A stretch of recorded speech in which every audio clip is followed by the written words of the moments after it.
ಶ್ರೀ ಗುರು ಬಸವಲಿಂಗಾಯ ನಮಃ. ಬದುಕೆಂಬುದೊಂದು ಹಾವು ಏಣಿಗಳ ಆಟವಯ್ಯ.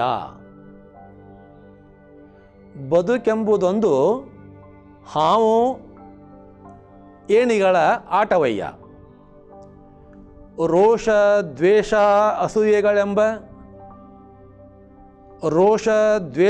ಅಸೂಯೆಗಳೆಂಬ ಹಾವುಗಳು ಕಚ್ಚಿ ಕಚ್ಚಿ ಕೆಳಗೆ ತಳ್ಳುವವಯ್ಯ. ರೋಷ ದ್ವೇಷ ಅಸೂಯೆಗಳೆಂಬ ಹಾವುಗಳು ಕಚ್ಚಿ ಕಚ್ಚಿ ಕೆಳಗೆ ತಳ್ಳುವವಯ್ಯ. ಬದುಕೆಂಬುದೊಂದು ಹಾವು ಏಣಿಗಳ ಆಟವಯ್ಯ. ಪ್ರೀತಿ ಪ್ರೇಮ ಶಾಂತಿ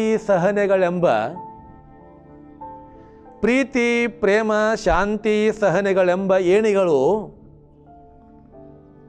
ರೋಷಾದ್ವೇಷಗಳು ಹಾವುಗಳು. ಪ್ರೀತಿ ಪ್ರೇಮ ಶಾಂತಿ ಸಹನೆಗಳೆಂಬ ಏಣಿಗಳು ಕೈ ಹಿಡಿದು ಉನ್ನತಿಗೆ ಕೊಂಡೊಯ್ಯುವವಯ್ಯ. ಈ ಉನ್ನತಿ ಶರಣತನ ದಯಪಾಲಿಸುವವಯ್ಯ. ಅಪ್ರತಿಮ ಚೇತನ. ಬದುಕೆಂಬುದೊಂದು ಹಾವು ಏಣಿಗಳ ಆಟವಯ್ಯ. ನಮ್ಮ ನಿಮ್ಮ ಬದುಕು, ಈ ಮರ್ತ್ಯದಲ್ಲಿ ಮನುಷ್ಯನ ಬದುಕಿಗಿರುವಂತಹ ಮಹತ್ವ ಬೇರೆ ಯಾವುದಕ್ಕೂ ಇಲ್ಲ. ಅನೇಕ ಮಹಾಪುರುಷರು ಈ ಪೃಥ್ವಿಯ ಮೇಲೆ ಉದಯವಾಗಿ ತಮ್ಮ ನೈತಿಕ ಮೌಲ್ಯಗಳಿಂದ ಧಾರ್ಮಿಕ ಪ್ರಜ್ಞೆಗಳಿಂದ ನಾವು ಹೇಗೆ ಬದುಕಬೇಕೆಂಬುದನ್ನು ತೋರಿಸಿಕೊಟ್ಟಂಥ ವ್ಯಕ್ತಿಗಳು ನೂರಾರು ಜನರು. ಬುದ್ಧ, ಬಸವ, ಅಲ್ಲಮ ಪ್ರಭುದೇವ, ಅಕ್ಕ ಮಹಾದೇವಿ, ಶರೀಫರು, APJ ಅಬ್ದುಲ್ ಕಲಾಂ, ಹಲವಾರು ವ್ಯಕ್ತಿಗಳು ನಮಗೆ ಮಾರ್ಗದರ್ಶನ ಮಾಡುತ್ತಲೇ ಬಂದಿದ್ದಾರೆ ಬದುಕು ಹೇಗಿರಬೇಕು ಅನ್ನೋ ಬಗ್ಗೆ. ಬದುಕಿನಲ್ಲಿ ಕಷ್ಟ ಸುಖಗಳು ಬರುವುದು ಸರ್ವೇ ಸಾಮಾನ್ಯ. ಅದನ್ನೇ ಹಳ್ಳಿ ಮಾತಿನಲ್ಲಿ ಬಹಳ ಚೆನ್ನಾಗಿ ಹೇಳ್ತಾರೆ ಹೆಣ್ಮಕ್ಳು. ಕಷ್ಟ ಮನುಷ್ಯಾಗ ಬರ್ದಂಗೆ ಏನು ಮರಕ್ಕೆ ಬರ್ತಾವನ್ರಿ ಅಂತ ಕೇಳ್ತಾರೆ ಅವರು. ಅತಿ ಆಡು ಮಾತನ್ನೇ ಕೇಳ್ತಾರೆ ಅವರು. ಕಷ್ಟ ಮನುಷ್ಯಾಗ ಬರ್ದಂಗೆ ಏನು ಮರಕ್ಕೆ ಬರ್ತಾವನ್ರಿ ಅಂತ ಕೇಳ್ತಾರೆ ಅವರು. ಅದನ್ನು ಸ್ವಲ್ಪ ಬದಲಾವಣೆ ಮಾಡಿ ಹೇಳಿದ್ರೆ ಸಾಕಷ್ಟೇ. ಮನೆ ಅಂದಮೇಲೆ, ಬದುಕು ಅಂದಮೇಲೆ ಅದು ಸಮಸ್ಯೆ ಇರಲಿಕ್ಕೆ ಬೇಕು. ಸಮಸ್ಯೆಗಳಿದ್ದಾಗ ಅದು ಮನೆ, ಸಮಸ್ಯೆಗಳು ಇಲ್ಲವೇ ಇಲ್ಲ ಎಂದರೆ ಅದು ಸ್ಮಶಾನವಾಗುತ್ತದೆ. ಹೀಗೆ ಬದುಕಿನಲ್ಲಿ ಇರುವಂತಹ ಸಮಸ್ಯೆಗಳನ್ನು ಎದುರಿಸುವಂತಹ ಒಂದು ಜಾಣ್ಮೆಯನ್ನು ನಮ್ಮ ಹಿರಿಯರು, ಗುರುಗಳು, ಜ್ಞಾನಿಗಳು ನಮಗೆ ಕಲಿಸಿಕೊಟ್ಟಿದ್ದಾರೆ. ಈ ಮರ್ತ್ಯದ ಲೋಕದ ಬದುಕು ಅತ್ಯಂತ ಪವಿತ್ರವಾಗಿರುವಂತಹದ್ದು. ಮಾನವ ಜನ್ಮ ಹುಟ್ಟಿ ಬರುವುದು ದುರ್ಲಭ. ಇದು ಪ್ರಸಾದ ಕಾಯವ ಕೆಡಿಸಲಾಗದು, ಬಸವಣ್ಣನವರ ಮಾತು. ಆ ಪ್ರಸಾದ ಕಾಯದ ಮೂಲಕವಾಗಿ ಕಾಯಕ ಮಾಡುತ್ತಾ ಬದುಕಬೇಕು ಎನ್ನುವುದನ್ನು ತೋರಿಸಿಕೊಟ್ಟಂಥ ಮಹಾಧೀಮಂತ ದಾರ್ಶನಿಕರವರು. ಇಂಥ ಬದುಕಿನಲ್ಲಿ ಎಡರು ತೊಡರು ಕಷ್ಟ ಸುಖ ಬರುವುದು ಸರ್ವೇ ಸಾಮಾನ್ಯ. ಆದರೆ ಯಾವ ಮನುಷ್ಯ ಬದುಕಿನಲ್ಲಿ ಬಿದ್ದು ನೊಂದು ಬೆಂದು ಅನುಭವದ ಮೂಲಕವಾಗಿ ಎದ್ದು ನಿಲ್ಲುತ್ತಾನೆಯೋ ಅವನ ಬದುಕು ನಿಜವಾಗಿಯೂ ಸಾರ್ಥಕವಾಗುತ್ತದೆ. ಇದನ್ನು ಒಂದು ವಚನದ ಮೂಲಕವಾಗಿ ನಿಮಗೆ ನಾನು ಗಮನಕ್ಕೆ ತರಲಿಕ್ಕೆ ಬಯಸ್ತೇನೆ. ಅವರಿವರ ಹೆಗಲ ಮೇಲೇರಿ ಅಂದಣದಲ್ಲಿ ಕುಳಿತವರು ಕೆಳಗೆ ಇಳಿಯಲೇಬೇಕಯ್ಯ. ಕೆಳಗೆ ಕುಳಿತವರು ಇಳಿಯುವ ಪ್ರಮೇಯವೇ ಬರುವುದಿಲ್ಲ.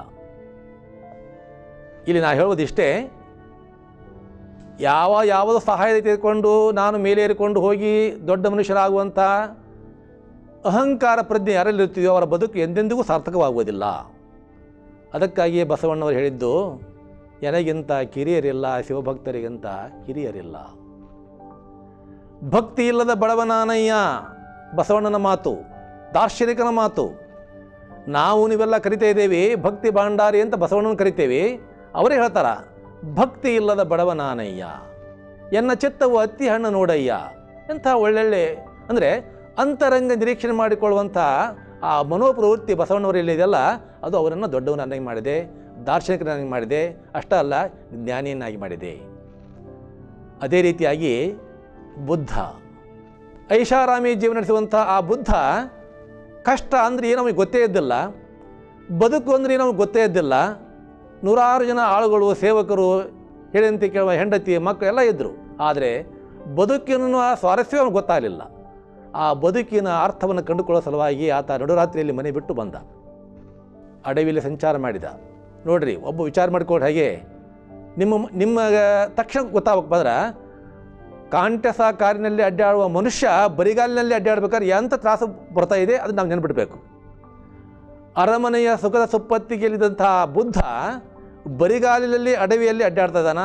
ಆವಾಗ ಅವಾಗ ಬದುಕು ಅನ್ನೋದು ಏನು ಗೊತ್ತಾಗ್ತಾ ಇದೆ.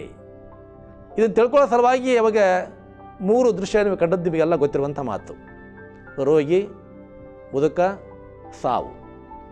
ಅಂದರೆ ಆ ಬದುಕಿನ ಮಹತ್ವವನ್ನು ನಾವು ತಿಳ್ಕೊಂಡ. ಶಂಕರಾಚಾರ್ಯರು ಜ್ಞಾನದ ಮೂಲಕವಾಗಿ ತಿಳ್ಕೊಂಡ್ರು. ಅದೇ ರೀತಿಯಾಗಿ ಬಸವಣ್ಣ ಕಾಯಕ ದಾಸೋಹದ ಮೂಲಕವಾಗಿ ತಿಳಿದುಕೊಂಡ. ಯೇಸು ಕ್ರಿಸ್ತ ಕ್ಷಮಾ ನೀಡುವ ಮೂಲಕವಾಗಿ ಕಲಿತುಕೊಂಡ. ಹೀಗೆ ಪ್ರತಿಯೊಬ್ಬರಲ್ಲಿ ಒಂದೊಂದು. ಮಹಾವೀರ ಅಹಿಂಸೆಯ ಮೂಲಕವಾಗಿ, ತ್ಯಾಗದ ಮೂಲಕವಾಗಿ. ಹಂಗೆ ನಾವು ಬದುಕಿನಲ್ಲಿ ಪಾಸಿಟಿವ್ ಥಿಂಕಿಂಗ್, ಯಾವಾಗಲೂ ಸಕಾರಾತ್ಮಕ ಯೋಚನೆ ಇಟ್ಕೊಂಡು ನಾವು ಬದುಕಬೇಕು. ಅಯ್ಯೋ ದೇವರೇ, ನಮಗೆ ಇಂಥ ಒಂದು ಆಪತ್ತು ಕೊಟ್ಬಿಟ್ಟೆಲ್ಲ ಎನ್ನುವಂಥದ್ದು ಅದು ನಮ್ಮ ಹೇಳಿತನದ ಲಕ್ಷಣ ಆಗ್ತಾ ಇದೆ. APJ ಅಬ್ದುಲ್ ಕಲಾಂ ಹೇಳ್ತಿದ್ದಾನ, ಸೋಲು ಗೆಲುವಿನ ಮೆಟ್ಟಲು, ಸೋಲು ಮನುಷ್ಯರನ್ನಾಗಿಯೇ ಇಡುತ್ತದೆ. ಆ ಸೋಲಿನ ಮೂಲಕವಾಗಿ ಪಾಠ ಕಲಿಯಬೇಕು ನಾವು, ಆವಾಗ ಅದು ಬದುಕಾಗ್ತಾ ಇದೆ. ಇಂಥ ಬದುಕಿನಲ್ಲಿ ರೋಷ, ದ್ವೇಷ, ಅಸೂಯೆಗಳು ಬಂದರೆ, ಮನುಷ್ಯ ಎಂದ ಮೇಲೆ ದುರ್ಗುಣಗಳು ಮತ್ತು ಸುಗುಣಗಳು ಇರುವ ಒಬ್ಬ ವ್ಯಕ್ತಿ. ಯಾವ ವ್ಯಕ್ತಿ ಇದಕ್ಕೆ ಹೊರತಲ್ಲ. ಬುದ್ಧನೇ ಆಗಲಿ, ಬಸವನೇ ಆಗಲಿ, ವಿವೇಕಾನಂದರೇ ಆಗಲಿ, ಯಾರ್ಯಾರು ವರ್ಲಕ್ಕ, ಪ್ರತಿಯೊಬ್ಬ ವ್ಯಕ್ತಿಗಳು ದುರ್ಗುಣ ಮತ್ತು ಸುಗುಣಗಳ ಮೊತ್ತ. ಬದುಕಿನ ಏರುಪೇರುಗಳ ಮೂಲಕವಾಗಿ, ಜ್ಞಾನಿಗಳ ಮೂಲಕವಾಗಿ, ಗುರುಗಳ ಮೂಲಕವಾಗಿ ನಾವು ಆ ರೋಷ ದ್ವೇಷಗಳನ್ನು ಕಳೆದುಕೊಳ್ಳಬೇಕು. ರೋಷ ದ್ವೇಷಗಳು ಮೊದಲು ನಮ್ಮನ್ನೇ ಸುಡುತ್ತವೆ. ಒಂದು ಉದಾಹರಣೆ ಕೊಡುತ್ತೇನೆ ನಾನು. ಬೆಂಕಿಯ ಪೆಟ್ಟಿಗೆಯಲ್ಲಿಯ ಕಡ್ಡಿಯನ್ನು ಕೆರೆದರೆ ಮೊದಲು ತಾನು ಸುಟ್ಟುಕೊಳ್ಳುತ್ತದೆ. ಆ ಕಡ್ಡಿ ಮೊದಲು ತಾನು ಸುಟ್ಟುಕೊಳ್ಳುತ್ತದೆ, ಅನಂತರ ಮತ್ತೊಬ್ಬರನ್ನು ಸುಡುತ್ತದೆ. ಇದು ನಿಮಗೆಲ್ಲ ಗೊತ್ತಿರುವಂಥ ವಾಸ್ತವಿಕ ಸತ್ಯ. ಇದು ಒಂದು ಕಡ್ಡಿ, ಒಂದು ಸಿಗರೇಟು ಮೊದಲು ತಾನು ಸುಡ್ತೋದಿ, ಮತ್ತು ಸೇದುವವ್ರನ್ನ ಸುಡುತ್ತದೆ. ಹಂಗಾರೆ ಇಲ್ಲಿ ಒಂದು ದುಶ್ಚಟ, ದುರ್ಗುಣ, ಒಂದು ಬೆಂಕಿ ಇಷ್ಟು ಅನಾಹುತ ಮಾಡ್ತಾ ಇದೆ. ಈ ರೋಷ ಎನ್ನುವಂತಹದ್ದು ಅತ್ಯಂತ ನಿಗಿ ಕೆಂಡ ಕಾರುವಂತಹ ರೋಷ ದ್ವೇಷಗಳು ಬೆಂಕಿದ್ದಂತೆವು. ನಾನು ಮನುಷ್ಯನಾಗಿಯೇ ಬದುಕಬೇಕಾಗಿದ್ದರೆ ಮತ್ತೊಬ್ಬರನ್ನ ಪ್ರೀತಿಯಿಂದ ಕಾಣುವಂಥ ಮನೋಭಾವನೆ ಮೇಲೆ ಬರಬೇಕು. ಅರಮನೆಗಿಂತ ನೆರೆಮನೆ ಲೇಸು ಹಳ್ಳಿ ಒಳಗೆ ಭಾಳ ಚೆನ್ನಾಗಿ ಹೇಳ್ತಾರೆ ಅದನ್ನು. ಪಕ್ಕದ ಮನೆ ಆಕಿ ಸರಿಗೆ ಇಟ್ಕೊಂಡಪ್ಪ, ಈಕಿ ಉರುಳು ಹಾಕೊಂಡ್ಲಂತ. ಇದು ಮತ್ಸರ, ದ್ವೇಷ, ರೋಷ, ಅಸೂಯೆ. ನಾನು ಮನುಷ್ಯನಾಗಬೇಕಾಗಿದ್ದರೆ ಇವೆಲ್ಲ ಗುಣಗಳನ್ನು ಬಿಡಬೇಕು. ಬದುಕಿನಲ್ಲಿ ಏನು ಮಾಡ್ತಾವೆ, ನಮ್ಮನ್ನು ಕೆಳಕ್ಕೆ ತಳ್ತಾ ಇದ್ದಾವೆ. ನೀವೆಲ್ಲ ನೋಡಿದ್ದೀರಿ, ಹಾವು ಏಣಿಗಳ ಆಟ, ಒಂದು ಚದುರಂಗದ ಆಟವನ್ನು ನೀವೆಲ್ಲ ನೋಡಿದ್ದೀರಿ. ನೀವೆಲ್ಲ ಒಂದು ಪಟ ಇರುತ್ತೆ, ಆ ಪಟದಲ್ಲಿ ಹಾವುಗಳ ಚಿತ್ರ ಕೊಡ್ತಾರೆ, ಒಂದು ಕಡೆ ಏಣಿ ಚಿತ್ರ ಕೊಡ್ತಾರೆ. ನೀವು ತೀವ್ರವಾಗಿ ಹೋದ ತಕ್ಷಣ ಅಲ್ಲಿ ಒಂದು ಹಾವು ಇರುತ್ತೆ, ಅದು ನಿಮ್ಮನ್ನು ಕಚ್ಚಿ ಕೆಳಗೆ ತಂದು ಇಡ್ತಾ ಇದೆ. ನೀವು ಸಾವಕಾಶವಾಗಿ ಸಾವಧಾನವಾಗಿ ಸಹನೆಯಿಂದ ಮೇಲೆ ಏರ್ತಾ ಹೋಗ್ರಿ, ಅಲ್ಲಿ ಒಂದು ಏಣಿ ಸಿಗುತ್ತೆ. ಏಣಿ ನಿಮ್ಮನ್ನು ಮೇಲೆಗೆ ಕಂಡು ತೆಗೆದುಕೊಂಡು ಹೋಗ್ತಾ ಇದೆ. ಅದು ಆವಾಗ ನಿಮ್ಮ ಉನ್ನತಿಯನ್ನು ಪಡಿತೀರಿ. ರೋಷದ್ವೇಷಗಳಿಂದ ನೀವೇನಾದರೂ ಪ್ರಯತ್ನ ಪಟ್ರಪ್ಪ ಅಂದ್ರೆ ಹಾವು ಬಂದು ನಿಮ್ಮನ್ನು ಕಚ್ಚಿ ಕೆಳಗೆ ತಳ್ಳಿಬಿಡ್ತಾವೆ. ಪ್ರಪಾತಕ್ಕೆ ತಳ್ಳುತ್ತವೆ. ಅಷ್ಟೇ ಅಲ್ಲ, ಎಷ್ಟು ಪ್ರಪಾತಕ್ಕೆ ತಳ್ಳುತ್ತವೆ ಅಂದರೆ ಮನುಷ್ಯತ್ವದಿಂದಲೇ ನಿಮ್ಮನ್ನು ಪಶುತ್ವಕ್ಕೆ ಹಚ್ತಾ ಇದ್ದಾವೆ. ಈಗ ಪಶುತನವನ್ನು ಕಳೆದುಕೊಳ್ಳಬೇಕು, ಮನುಷ್ಯತನವನ್ನು ಕಳೆದುಕೊಳ್ಬೇಕು, ದೈವತ್ವವನ್ನು ಪಡೆದುಕೊಳ್ಬೇಕೆಂದರೆ ಸಹನೆ, ಪ್ರೀತಿ, ಶಾಂತಿ ಗುಣಗಳು ಬೇಕು. ಯೇಸುವಿನ ಕ್ಷಮೆ ಬೇಕು, ಬುದ್ಧನ ಪ್ರೀತಿ ಬೇಕು, ಬಸವನ ಇವನಾರವೆನ್ನದ ಮನೋಭಾವನೆ ಬೇಕು, ಮಹಾವೀರನ ಅಹಿಂಸೆ ಬೇಕು, ಕಾಯಕ ಪ್ರವೃತ್ತಿ ಬೇಕು, ಜಂಗಮವನ್ನು ಕಾಪಾಡುವಂಥ ದಾಸೋಹ ಪ್ರವೃತ್ತಿ ಬೇಕು. ಹಾಗಾದ್ರೆ ಹೀಗೆ ಪ್ರೀತಿಯಿಂದ ಈ ಜಗತ್ತನ್ನು ಗೆಲ್ಲಬಹುದು ಹೊರತು ದ್ವೇಷಾಸೂಯೆಗಳಿಂದ ಗೆಲ್ಲಲಿಕ್ಕೆ ಸಾಧ್ಯವೇ ಇಲ್ಲ. ಅದು ಮೊದಲು ನಮ್ಮನ್ನೇ ಹಾಳು ಮಾಡ್ತಾ ಇದೆ. ಅದಕ್ಕಾಗಿ ಇದೊಂದು ಬದುಕೆನ್ನುವಂಥದ್ದು ಹಾವು ಏಣಿಗಳ ಆಟ ಇದ್ದಂತೆ.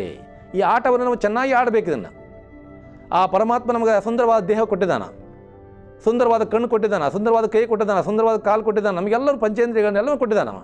ಹಂಗಾರೆ ಇವೆಲ್ಲವೂ ಕೊಟ್ಟ ಮೇಲೆ ನಾವು ಅದನ್ನು ಸದುಪಯೋಗಪಡಿಸ್ಕೊಳ್ಬೇಕು. ಈ ರೋಷ ದ್ವೇಷಗಳು ಏನು ಮಾಡ್ತಪ್ಪ ಅಂದರೆ ಮನುಷ್ಯನಲ್ಲಿರುವಂಥ ತಾಮಸ ಗುಣವನ್ನು ಬೆಳೆಸ್ತಾವು. ನಮ್ಮಲ್ಲಿರುವಂಥ ಅಷ್ಟಮದಗಳು, ರೂಪಮದ, ಯೌವನಮದ, ಧನಮದ, ಅಹಂಕಾರ, ಇವೆಲ್ಲವೂ ಈ ಮದಗಳಿವು. ಈ ಮದಗಳು ಏನು ಮಾಡ್ತಾವೆ? ನಮ್ಮನ್ನು ಹಾಳು ಮಾಡ್ತಾಯಿವು. ಅದ್ರ ಜೊತೆಗೆ ಅರಿಷಡ್ವರ್ಗಗಳು, ಕಾಮ, ಕ್ರೋಧ, ಲೋಭ, ಮೋಹ, ಮದ, ಮತ್ಸರಗಳೇನವಲ್ಲ, ಇವು ನಮ್ಮನ್ನು ಪ್ರಪಾತಕ್ಕೆ ತಳ್ತಾ ಇದ್ದಾವೆ. ಇವನ್ನ ನಾವು ಶಮನ ಮಾಡಿಕೊಳ್ಬೇಕು. ಹೇಗೆ ಶಮನ ಮಾಡಿಕೊಳ್ಬೇಕು ಅಂದರೆ ಬಸವಾದಿ ಶರಣಂತೆ ಶಮನ ಮಾಡಿಕೊಳ್ಬೇಕು. ಅಂದರೆ ಇಲ್ಲಿ ನೀವು ನಾವು ಶಮನ ಮಾಡಿಕೊಳ್ಳದೆ ಇದ್ದಪ್ಪಾರ, ಬಿಟ್ಟುಕೊಡದೇ ಇದ್ದು ಹೋದಪ್ಪ ಅಂದ್ರೆ ಅವು ನಮ್ಮನ್ನೇ ನುಗ್ಗಿ ನೀರು ಕುಡಿತಾವು. ಹಾಗಾದ್ರೆ ಈ ಅರಿಷಡ್ವರ್ಗಗಳು, ಆ ಅಷ್ಟ ಮದಗಳು, ಸಪ್ತ ವ್ಯಸನಗಳಿಂದ ನಾವು ದೂರವಾದಾಗ ಮಾತ್ರ ನಾವು ಮನುಷ್ಯರಾಗಿ ಬದುಕಲಿಕ್ಕೆ ಸಾಧ್ಯವಾಗ್ತಾ ಇದೆ. ಇಲ್ಲೇ ಇದ್ದಪ್ಪಾರ ಪ್ರಾಣಿಗಳ ಜೀವನಕ್ಕಿಂತ ನಮ್ಮದು ಕಡೆ ಆಗ್ತಾ ಇದೆ. ಹಾಗಾಗಿ ಇಲ್ಲೇ ಪ್ರೀತಿ, ಸಹನೆ, ಶಾಂತಿ ಗುಣಗಳು ನಮ್ಮಲ್ಲಿ ಬೇಕು. ಈಗ ನಾವು ಏನು ಮಾಡ್ಬೇಕು? ಈ ಗುಣ ಬರ್ಬೇಕು, ನಾವೇನು ಮಾಡಬೇಕು? ಬುದ್ಧನ ಚರಿತ್ರೆಯನ್ನು ಓದಿರಿ, ಶರೀಫರ ಹಾಡನ್ನು ಕೇಳ್ಕೊಳ್ರಿ, ಅಕ್ಕ ಮಹಾದೇವಿ ವಚನವನ್ನು ಕೇಳ್ಕೊಳ್ರಿ. ಅಕ್ಕ ಮಹಾದೇವಿ ವಚನವನ್ನು ನೀವು ಕೇಳಿಬಿಟ್ರೆ ಸಾಕು, ಬದುಕಿನಲ್ಲಿ ನಾವು ಹೇಗಿರಬೇಕು ಅನ್ನೋ ಬಗ್ಗೆ ಇಷ್ಟು ಸುಂದರವಾದ ವಚನವನ್ನು ನಾನು ಇಲ್ಲಿ ಉಲ್ಲೇಖ ಮಾಡ್ತಾ ಇದ್ದೀನಿ. ಬೆಟ್ಟದ ಮೇಲೊಂದು ಮನೆ ಮಾಡಿ ಮೃಗಗಳಿಗೆ ಎಂಜಿದೊಡೆಂತಯ್ಯ, ಸಂತೆಯೊಳಗೊಂದು ಮನೆ ಮಾಡಿ ಶಬ್ದಕ್ಕೆ ನಾಚಿದೊಡೆಂತಯ್ಯ, ಸಮುದ್ರದ ದಡದಲ್ಲೊಂದು ಮನೆ ಮಾಡಿ ನೆರೆ ತೊರೆಗಳು ಎಂಜಿದೊಡೆಂತಯ್ಯ, ಲೋಕದಲ್ಲಿ ಹುಟ್ಟಿದ್ದ ಬಳಿಕ ಸ್ತುತಿ ನಿಂದೆಗಳು ಬಂದಾಗ ಸಮಾಧಾನಿಯಾಗಿರಬೇಕು ಚನ್ನಮಲ್ಲಿಕಾರ್ಜುನ. ಒಬ್ಬ ಅಕ್ಕನ ಮಾತು ನಿರಂತರವಾಗಿ ಮನುಷ್ಯ ಜಗತ್ತು ಎಲ್ಲಿವರೆಗೆ ಇರುತ್ತದೋ ಅಲ್ಲಿವರೆಗೂ ಸತ್ಯವೇ ಸತ್ಯ. ಅದಕ್ಕಾಗಿ ಅದು ವಚನ. ಅಕ್ಕನ ಮಾತನ್ನು ಕೇಳಿಕೊಂಡಾಗ ಹೇಗೆ ನಾವು ಬದುಕಬೇಕೆನ್ನೋದನ್ನು ತಿಳ್ಕೊಳ್ಳಿಕ್ಕೆ ಅತ್ಯಂತ ಸುಲಭವಾದ ಮಾತು. ಬಸವಾದಿ ಶರಣರ ವಚನಗಳು ಸುಲಿದ ಬಾಳೆಯ ಹಣ್ಣಿನಂದದಿ, ಕಳೆದ ಸಿಗುರಿನ ಕಬ್ಬಿನಂದದಿ, ಅಳಿದ ಉಷ್ಣದ ಹಾಲಿನಂದದಿ ಇರುವಂತಹ ವಚನಗಳವು. ಇಲ್ಲಿ ನಮ್ಮ ಪಾಂಡಿತ್ಯದ ಅವಶ್ಯಕತೆ ಇಲ್ಲ. ಬದುಕಿನ ಮಹತ್ವವನ್ನು ಅತ್ಯಂತ ಸುಲಭವಾದ ಮಾತುಗಳಲ್ಲಿ ವಚನಕಾರ ತಿಳಿಸ್ಕೊಟ್ಟಿದ್ದಾರೆ. ಆ ಸುಲಭವಾದ ಮಾತುಗಳನ್ನು ಅರ್ಥ ಮಾಡಿಕೊಂಡು ವಚನ ಓದಂತೆ ಸಹಜವಾಗಿ ನಾವು ಸಹಿತ ಅದೇ ಮನೋಭಾವನೆ ಪಡ್ಕೊಳ್ಳಿಕ್ಕೆ ಸಾಧ್ಯವಾಗ್ತಾ ಇದೆ. ಓದುವ ಪ್ರವೃತ್ತಿ, ಆಲಿಸುವ ಪ್ರವೃತ್ತಿ, ಪಾಲಿಸುವ ಪ್ರವೃತ್ತಿ ಇಲ್ಲದೆ ಹೋದನಪ್ಪಾರ ನಾವು ತಾಮಸ ಗುಡಿಗಳಾಗುತ್ತೇವೆ. ಅಷ್ಟೇ ಅಲ್ಲ, ಪಶುಗಳಾಗುತ್ತೇವೆ. ಬಸವಣ್ಣವರ ಅತ್ಯಂತ ಜನಪ್ರಿಯವಾದ ನಿಮಗೆಲ್ಲ ಗೊತ್ತಿರುವಂತಹದ್ದು, ಇವನಾರವನೆನ್ನದಿರಿ, ಇವ ನಮ್ಮವ ಎನ್ನಿರಿ. ಪ್ರೀತಿ ಇದ್ದಾಗ ಎಲ್ಲರೂ ನಮ್ಮವರೇ. ಈ ಜಗತ್ತನ್ನು ಆಳುವಂಥ ಒಂದು ಏಕೈಕ ಶಕ್ತಿ ಯಾವುದರಪ್ಪ ಅಂದರೆ ಅದು ಪ್ರೀತಿ. ಮತ್ತೊಬ್ಬರನ್ನು ಪ್ರೀತಿಯಿಂದ ಕಾಣೋಣ, ಪ್ರೀತಿಯಿಂದ ಬದುಕೋಣ. ಪ್ರೀತಿಯಿಂದ ಬದುಕು ಹಸನೆ ಆಗುತ್ತದೆ. ಅಷ್ಟೇ ಅಲ್ಲ, ಏಳಿಯಾಗುತ್ತವೆ. ನಮಗೆ ಏಣಿಗಳು ಸಿಕ್ಕೇ ಸಿಗುತ್ತವೆ. ಯಾರು? ಆ ಶರಣರ ವಚನಗಳೇ ಏಣಿಗಳಾಗುತ್ತವೆ. ದುಷ್ಟ ಪ್ರವೃತ್ತಿವೆಲ್ಲವೂ ಹಾವುಗಳಾಗಿ ನಮ್ಮನ್ನು ಕಚ್ಚುತ್ತಾ ಇದ್ದಾವು. ಹಂಗಾರೆ ಆ ಶರಣರ, ಶರೀಫರ, ಕನಕದಾಸರ, ಪುರಂದರದಾಸರ, ಶಂಕರಾಚಾರ್ಯರ, ಬುದ್ಧನ, ಮಹಾವೀರರ ಇಂಥ ಎಲ್ಲ ವ್ಯಕ್ತಿಗಳ ಉಪದೇಶಪರವಾದ ಮಾತುಗಳನ್ನು ನಾವು ಆಲಿಸೋಣ. ಆಲಿಸುವುದರ ಜೊತೆಗೆ ಪಾಲಿಸೋಣ. ಬಹುತೇಕ ಜನ ಏನು ಮಾಡ್ತಾರೆ? ಪುರಾಣ ಭಾಳ ಚೆನ್ನಾಗಿ ಹೇಳ್ತಾರೆ ಬಿಡ್ರಿ, ಪುರಾಣ ಕೇಳೋದು, ಮನೆ ಹೋಗೋದು. ಆದರೆ ಅದು ಆಗಬಾರ್ದು. ಆಲಿಸಬೇಕು, ಜೊತೆಗೆ ಪಾಲಿಸಬೇಕು. ಇಂಥ ಮನೋಭಾವನೆ ಇದ್ದಾಗ ನಮ್ಮಲ್ಲಿಯೂ ಸಹಿತ ಬಸವಾದಿ ಶರಣರ ಮನೋಭಾವನೆ ಮೂಡಿ ಬರ್ತಾ ಇದೆ. ನಾವು ಶರಣ ಜೀವನ ನಡೆಸಲಿಕ್ಕೆ ಸಾಧ್ಯವಾಗ್ತಾ ಇದೆ. ನಾವು ಸಾತ್ವರಾಗ್ತಾ ಇದ್ದೇವೆ. ಅಷ್ಟೇ ಅಲ್ಲ, ಆ ಶರಣರಂತೆಯೇ ನಮ್ಮ ಬದುಕು ಆಗಿ ನಿಮ್ಮ ಬದುಕು ಹಸನಾಗುತ್ತದೆ. ಹಾಗಾದ್ರೆ ಏಣಿಗಳಂತಿರುವಂಥ ವಚನಗಳನ್ನು, ಆ ಮಾರ್ಗದರ್ಶಕವಂಥ ಗೀತೆಗಳನ್ನು ಕೇಳೋಣ. ಅದರ ಮೂಲಕವಾಗಿ ನೀವು ಚೆನ್ನಾಗಿ ಬದುಕೋಣ. ಚೆನ್ನಾಗಿ ಬದುಕೋದ್ರ ಮೂಲಕವಾಗಿ ನನ್ನ ಕಲ್ಯಾಣವೂ ಆಗುತ್ತದೆ, ಸಮಾಜದ ಕಲ್ಯಾಣವೂ ಆಗುತ್ತದೆ. ಬಸವಾದಿ ಶರಣರು ಹೇಳುವುದು ಇಷ್ಟೇ, ಕಾಯಕ, ದಾಸೋಹ, ಶರಣತನ ಪಡ್ಕೊಳ್ಳೋಣ, ಬದುಕೋಣ, ಮತ್ತೊಬ್ಬರಿಗೆ ಬದುಕಲಿಕ್ಕೆ ಅವಕಾಶ ಕೊಡೋಣ, ಪ್ರೀತಿಯಿಂದ ಇರೋಣ. ದೀಪ ಆರಿತೆಂದು ಹಣತೆಯ ಒಡೆವರೆ, ಹೂವು ಬಾಡಿತೆಂದು ಗಿಡವ ಕೀಳುವರೆ, ಹೂವು ಬಾಡಿತೆಂದು ಗಿಡವ ಕೀಳುವರೆ. ಬಸವಾದಿ ಶರಣರ ವಚನಗಳ ಪಚನ ಮಾಡಿಕೊಳ್ಳಲಾಗದೆ, ಬಸವಾದಿ ಶರಣರ ವಚನಗಳ ಪಚನ ಮಾಡಿಕೊಳ್ಳಲಾಗದೆ ಮೈ ಪರಚಿಕೊಂಡರೆ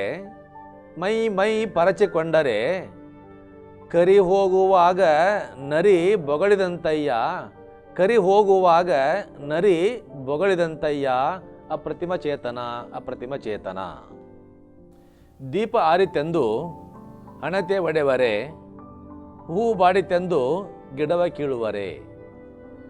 ಈ ವಚನದಲ್ಲಿ ನಾನು ಒಂದು ದೃಷ್ಟಾಂತದ ಮೂಲಕವಾಗಿ ಈ ವಚನದ ಸ್ವಾರಸ್ಯವನ್ನು ಹೇಳಲಿಕ್ಕೆ ಬಯಸ್ತಾ ಇದ್ದೇನೆ. ಹಳ್ಳಿ ಒಳಗೆ ಹೇಳುವ ಮಾತನ್ನು ತಾವೆಲ್ಲ ಕೇಳಿದ್ದೀರಿ. ಕೈಲಾಗದವ ಮೈಯೆಲ್ಲ ಪರಚಿಕೊಂಡ ಅಂಥೇಳಿ. ಅದನ್ನು ಹೆಣ್ಮಕ್ಳ ಮಾತಿನಲ್ಲಿ ಹೇಳ್ಬೇಕಪ್ಪಾರ, ಕುಣಿಲಿಕ್ಕೆ ಬಾರದವಳು ನೆಲ ಸೊಟ್ಟ ಇದೆ ಎಂದಳಂತೆ. ನೋಡಿ ಹೇಗಿದೆ ಅದು. ಕುಣಿಯಲಿಕ್ಕೆ ಬಾರದವಳು, ಡ್ಯಾನ್ಸ್ ಮಾಡಲಿಕ್ಕೆ ಬಾರದೇ ಇದ್ದವಳು ನೆಲನ ಸೊಟ್ಟೈತಿ ಅಂತ ಹೇಳಿದಂಗೆ ಆಗುತ್ತೆ ಇದು.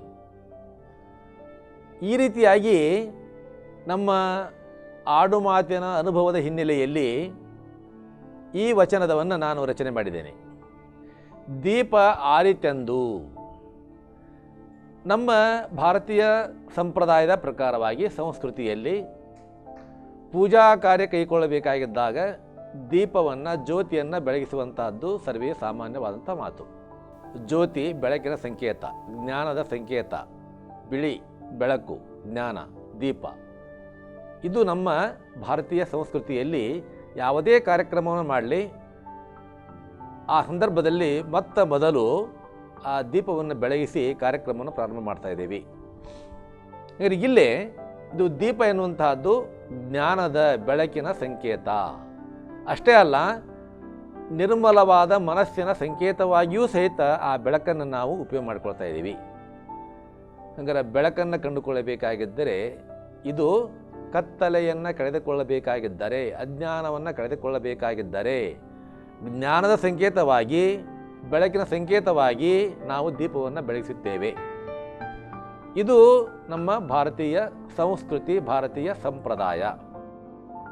ಆದರೆ ಕೆಲವು ಸಂದರ್ಭದಲ್ಲಿ ಪೂಜಾ ಕಾರ್ಯ ಕೈಗೊಂಡಾಗ ಅಕಸ್ಮಾತ್ತಾಗಿ ಗಾಳಿ ಬೀಸುವಿಕೆಯಿಂದಾಗಿಯೋ, ಮಕ್ಕಳ ಆಟಿಕೆ ಮೂಲಕವಾಗಿಯೋ, ಯಾವುದೋ ಒಂದು ಸಂದರ್ಭದಲ್ಲಿ ಅವಘಡವಾಗಿ ದೀಪ ತಕ್ಷಣವೇ ಆರಿತೆಂದರೆ ನಮ್ಮಲ್ಲಿ ಅದನ್ನು ಅಪಶಕುನವೆಂದು ಕರೆಯುತ್ತಾರೆ.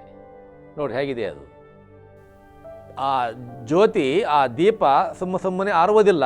ಆದರೆ ಇಂಥ ಅವಘಡಗಳಿಂದ ಗಾಳಿ ಜೋರಾಗಿ ಬೀಸಿದರೆ, ಮಕ್ಕಳು ಆಡುತ್ತಾ ಹೋಗಿ ಹಣತೆಯನ್ನು ಮುಟ್ಟಿದರೆ, ಹಣತೆಯನ್ನು ಕೆಡವಿದರೆ ದೀಪ ಆರಿ ಹೋಗೋದು ಸಾಮಾನ್ಯ. ಅದು ಆದರೆ ದೀಪ ಆರಿತಂದಾಕ್ಷಣವೇ ಇದು ನಮ್ಮ ಪೂಜೆಗೆ ವಿಘ್ನ, ಅಪಶಕುನ ಎಂದು ಒಂದು ನಂಬಿಕೆ ನಮ್ಮಲ್ಲಿ ಬಂದ್ಬಿಟ್ಟಿದೆ. ಅದು ಯಾವುದು ಕೇವಲ ಊಹೆ, ಕೇವಲ ಕಲ್ಪನೆ ಅಷ್ಟೇ. ಹಾಗಾದ್ರೆ ಇಲ್ಲೇ ಇಷ್ಟಾದ ತಕ್ಷಣ ಮನಸ್ಸನ್ನು ಕ್ರುದ್ಧಗೊಳಿಸಿಕೊಂಡು, ಕ್ಷುದ್ರಗೊಳಿಸಿಕೊಂಡು, ಮಾನಸಿಕವಾಗಿ ಉದ್ವೇಗಗೊಂಡು, ಭಯಭೀತಗೊಂಡು, ನಾವು ಮಾಡುವ ಮುಂದಿನ ಕಾರ್ಯಕ್ರಮವನ್ನು ಮರೆತು ಬಿಟ್ಟು, ಏದು ದೀಪ ಆರಿತಪ್ಪ ಇದು, ಹಾಗಾದ್ರೆ ಏನು ಮಾಡಬೇಕು ಅಂತಕೊಂಡು ಹೇಳಿ ಉದ್ವೇಗದಲ್ಲಿ, ಕ್ರೋಧದಲ್ಲಿ ಆ ಹಣತೆಯನ್ನೇ ಒಡೆದು ಬಿಟ್ಟರೆ ಇದು ಮೂರ್ಖತನದ ಲಕ್ಷಣವಾಗುತ್ತದೆ. ಅಷ್ಟೇ ಅಲ್ಲ, ಇದು ಅಮಾನವೀಯವಾಗುತ್ತದೆ, ಅಸುರ ಲಕ್ಷಣವಾಗುತ್ತದೆ. ಅಂದರೆ ನಮ್ಮ ತಿಳುವಳಿಕೆಯ ತಪ್ಪಿಗೆ ಹಣತೆಯ ಮೇಲೆ ನಾವು ಸಿಟ್ಟನ್ನು ತೋರಿಸ್ತಾ ಇದ್ದೀವಿ.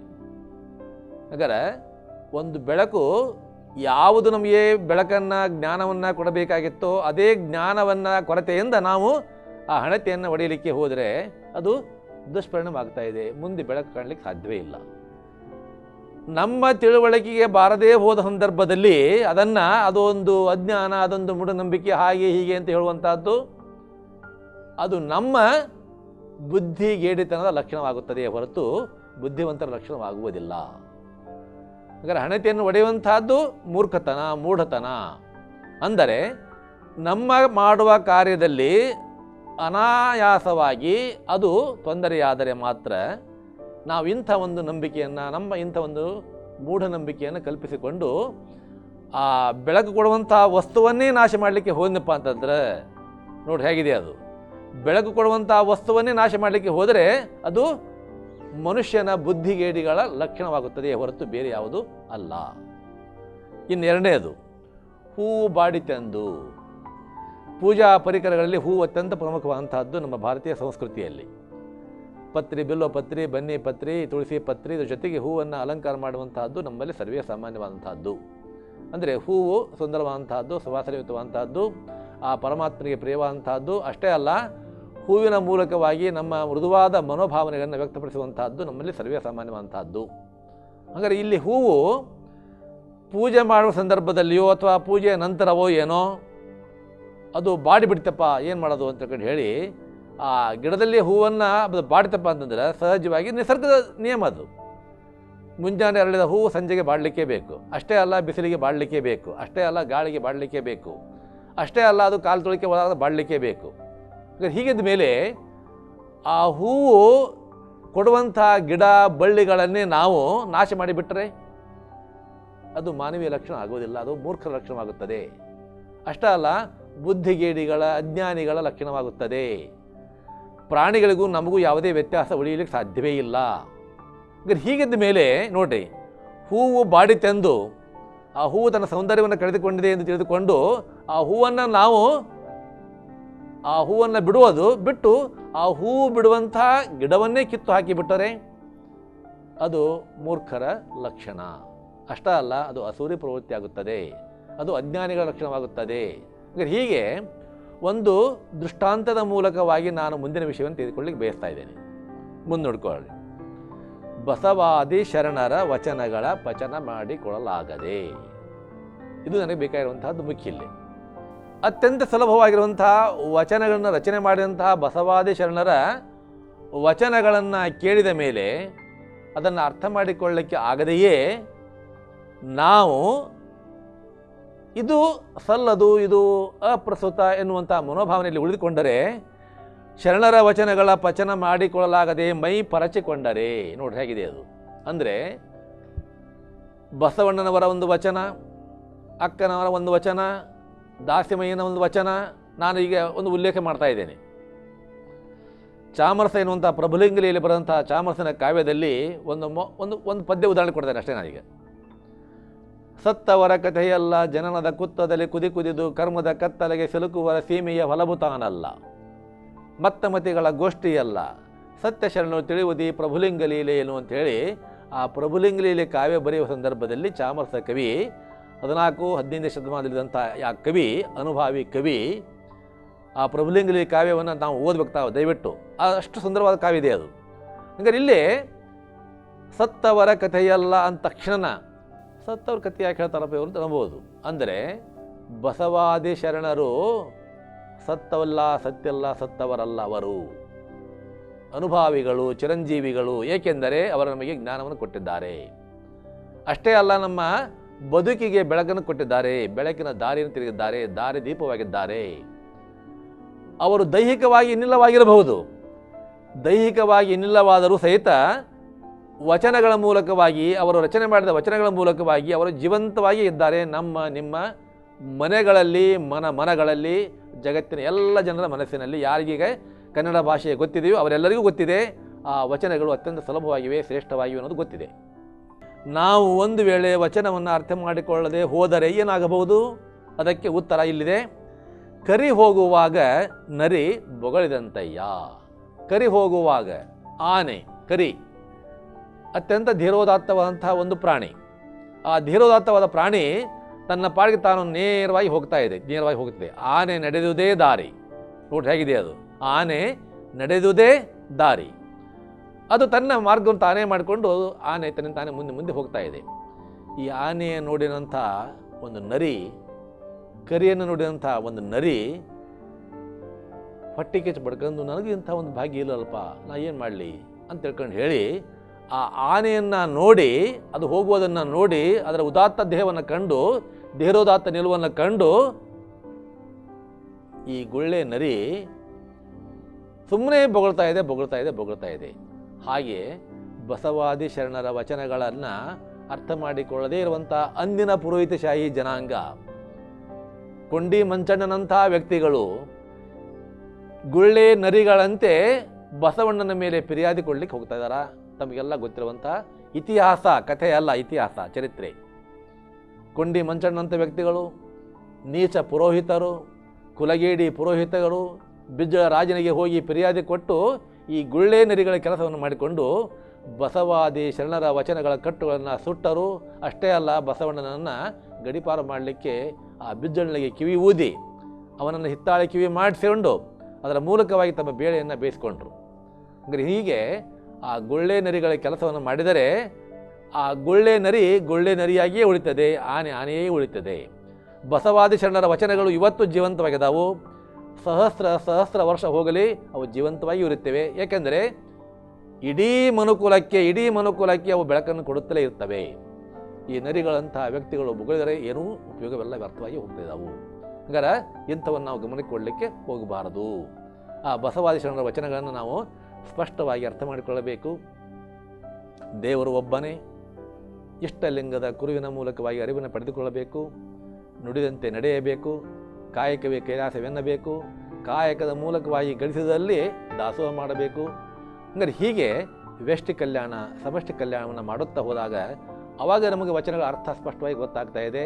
ಆ ಅರ್ಥವನ್ನು ಗ್ರಹಿಸಿಕೊಂಡು ಬಸವಾದಿ ಶರಣರ ಮಾರ್ಗದಲ್ಲಿ ಆ ವಚನಗಳನ್ನು ಓದಿ ಆಲಿಸಿ ಪಾಲಿಸಿ ನಮ್ಮ ಜೀವನವನ್ನು ನಮ್ಮ ಬದುಕನ್ನು ಹದಗೊಳಿಸಿಕೊಳ್ಳೋಣ. ಅಷ್ಟೇ ಅಲ್ಲ, ಬೆಳಕಿನ ಮೂಲಕವಾಗಿ ನೀವು ಬದುಕೋಣ. ಹೇಗೆ ಬದುಕಬೇಕಪ್ಪ ಅಂದ್ರೆ, ಲೇಸೆನಿಸಿಕೊಂಡು 5 ದಿನ ಬದುಕಿದಾರೇನು, ಲೇಸೆನಿಸಿಕೊಂಡು 4 ದಿನ ಬದುಕಿದಾರೇನು, ಲೇಸೆನಿಸಿಕೊಂಡು 3 ದಿನ ಬದುಕಿದೇನು, ಲೇಸೆನಿಸಿಕೊಂಡು 1 ದಿನ ಬದುಕಿದರೆ ಸಾಕಯ್ಯ ಕೂಡಲ ಸಂಗಮ ದೇವ.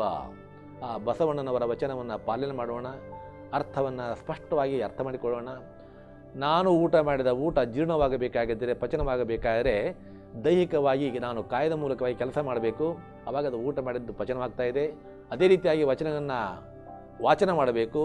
ವಾಚನ ಮಾಡಿದ್ದನ್ನು ಮಸ್ತಕದ ಮೂಲಕವಾಗಿ, ಬುದ್ಧಿಮತ್ತೆಯ ಮೂಲಕವಾಗಿ, ವಿಚಾರದ ಮೂಲಕವಾಗಿ, ಆಚರಣೆಯ ಮೂಲಕವಾಗಿ ಆ ವಚನಗಳನ್ನು ಪಾಲನೆ ಮಾಡಬೇಕು.